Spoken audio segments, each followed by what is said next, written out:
Bismillahirrahmanirrahim. Alhamdulillahi Rabbil Alamin. Wassalatu wassalamu ala rasulillahi wa ala alihi wa ashabihi ajma'in. Wa ba'du. Assalamu alaikum wa rahmatullahi wa barakatuhu. Louange à Allah, le Seigneur des mondes.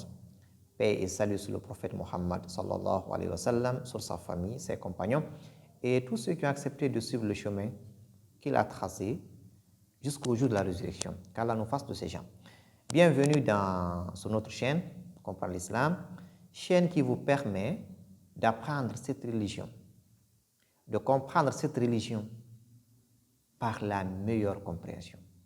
Et la meilleure compréhension est celle du prophète et de ses compagnons. Nous devons donc comprendre les textes, le Coran, les paroles prophétiques, comprendre ces deux par la compréhension du prophète et de ses compagnons. C'est très important. Bienvenue encore une fois.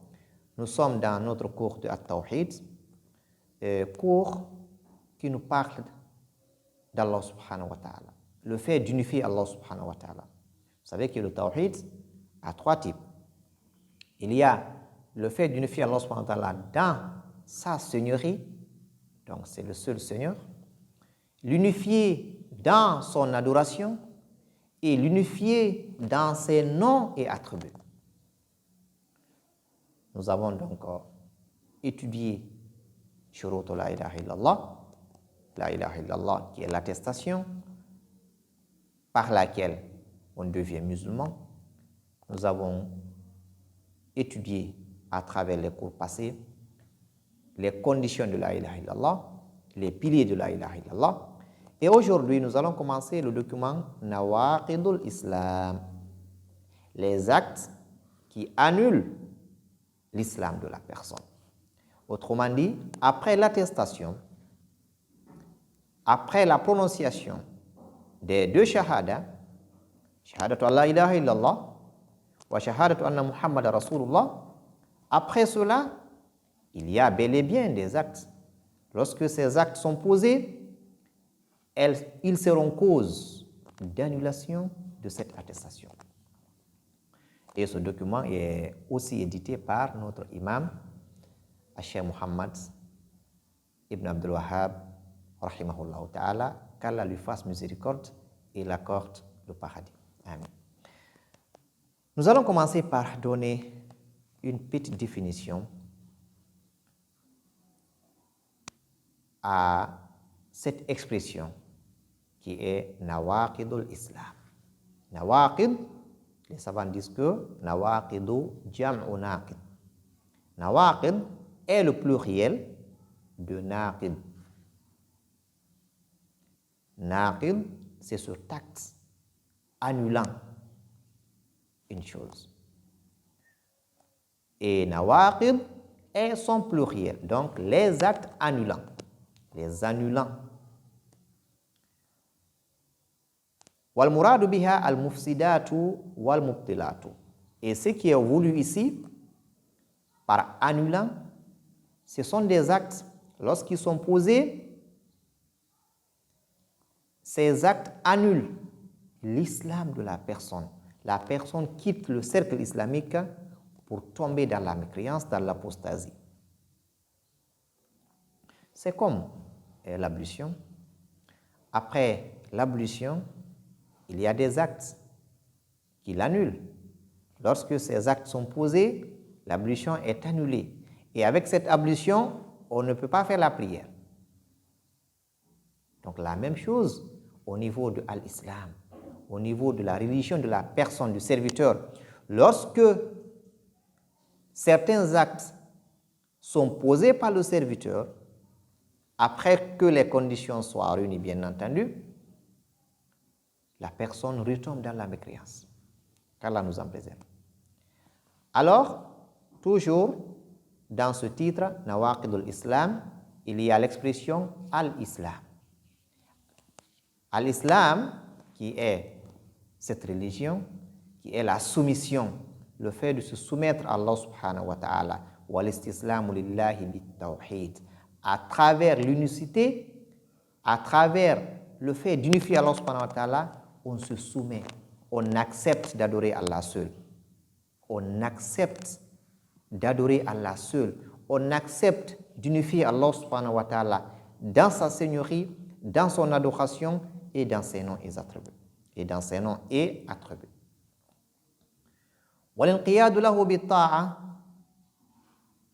le fait d'obéir à Allah subhanahu wa ta'ala dans ses ordres et dans ses interdits. Faire ce qu'il a ordonné, abandonner ce qu'il a interdit. وَالْخُلُوصُ مِنَ الشِّرْكِ,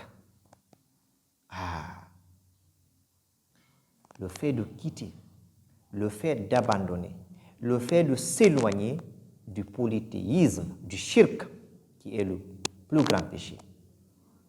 C'est ça l'islam.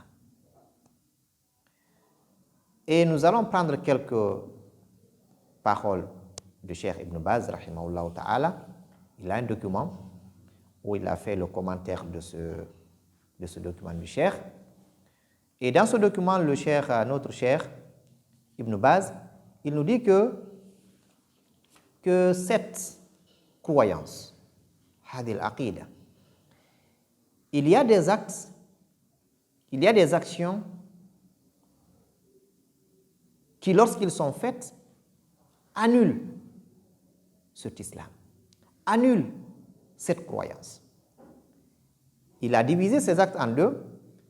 Il dit il y a de ces actes il y a de ces actes qui annulent complètement l'islam de la personne et la personne devient mécréant. Il y a de ces actes, lorsqu'ils sont posés, ces actes diminuent la croyance de la personne. N'annulent pas, mais diminuent, causent la faiblesse de la croyance de la personne. Et cette première catégorie, qui est l'acte qui annule complètement l'islam de la personne et la personne devient mécréante par cet acte, il dit que ça peut être par une parole. Donc la personne, le serviteur, parle, il s'exprime, il prononce une parole qui est contraire, qui annule son islam. Ou par un geste, par un acte qu'il pose, il fait un acte qui annule son islam. Ou par une croyance, il croit en quelque chose qui peut annuler son islam. Ou par un doute, il doute de quelque chose. Il dit وَالنَّاقِضُ يَكُونُ قَوْلًا أو عملا أو اعتقادا أو شكا. Donc l'acte annulant l'islam de la personne peut être soit une parole, soit un acte, soit une croyance, soit un doute. Il peut donc prononcer une parole qui annule son islam. Il peut faire un acte qui annule son islam. Il peut avoir une croyance qui annule son islam. Il peut avoir un doute qui annule son islam. C'est pourquoi il doit faire beaucoup attention.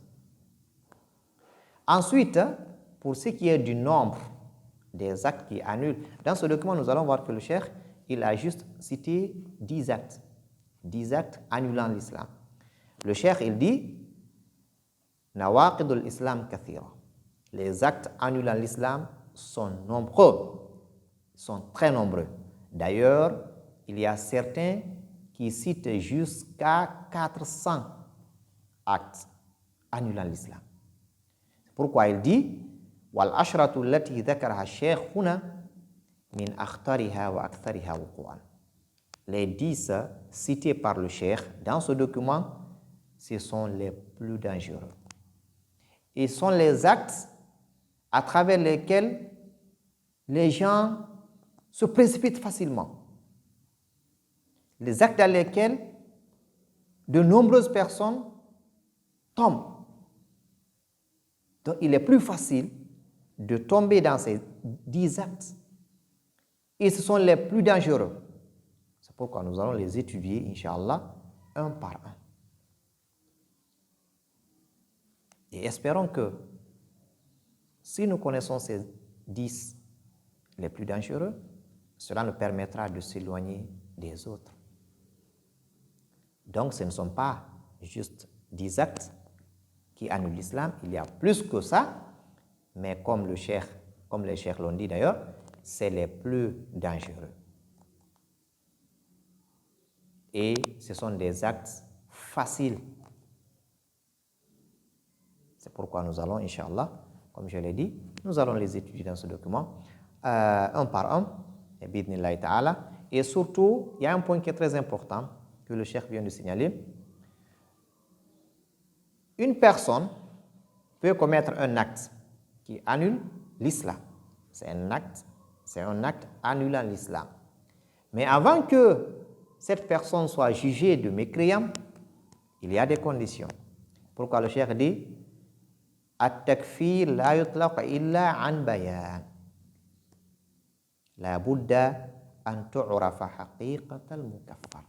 Il faudrait qu'on sache la réalité de cette personne qui a commis l'acte qui annule l'islam.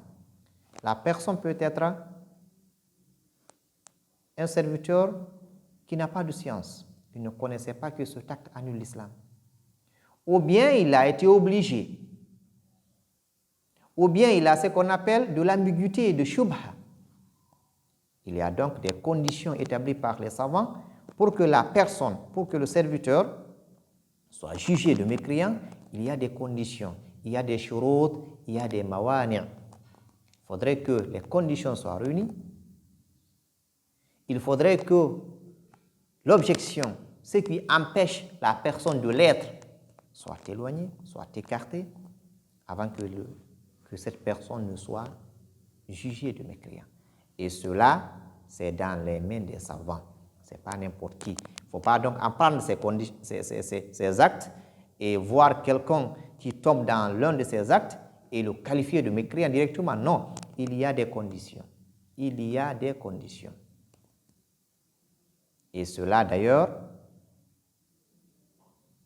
est le rôle des savants qui ont cette science, qui vont approcher cette personne, qui vont voir est-ce que cette personne a de la science, est-ce que cette personne n'a pas d'ambiguïté, est-ce que cette personne n'a pas été obligée.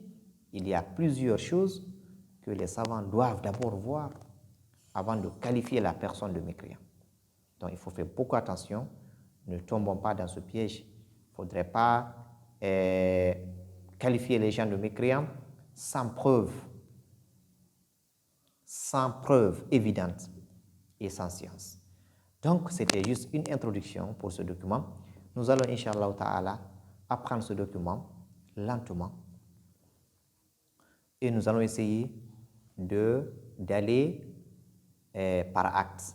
Donc, on va prendre, Inch'Allah, le premier acte, on va parler de cet acte, on va expliquer ce que les savants ont dit par rapport à cet acte.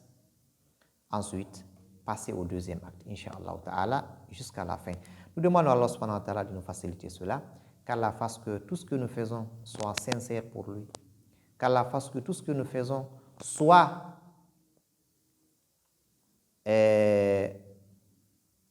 comme le messager l'avait fait, car n'oubliez pas que pour que l'acte de la personne, pour que l'œuvre du serviteur soit acceptée chez Allah subhanahu wa ta'ala, il faut les deux conditions. Il faut al-ikhlas wal-mutaba'a. Il faut la sincérité et le suivi. Il faut faire pour Allah seul et il faut suivre les pas du prophète sallam seul. C'est très important. Et surtout comprendre les textes par la compréhension du prophète et de ses compagnons. Nous allons nous limiter ici. Nous vous remercions. Qu'Allah subhanahu wa ta'ala nous bénisse, qu'Allah nous accorde la santé et la longévité, qu'Allah fasse de la baraka dans tout ce que nous faisons. Wassalamu alaikum wa rahmatullahi wa barakatuh.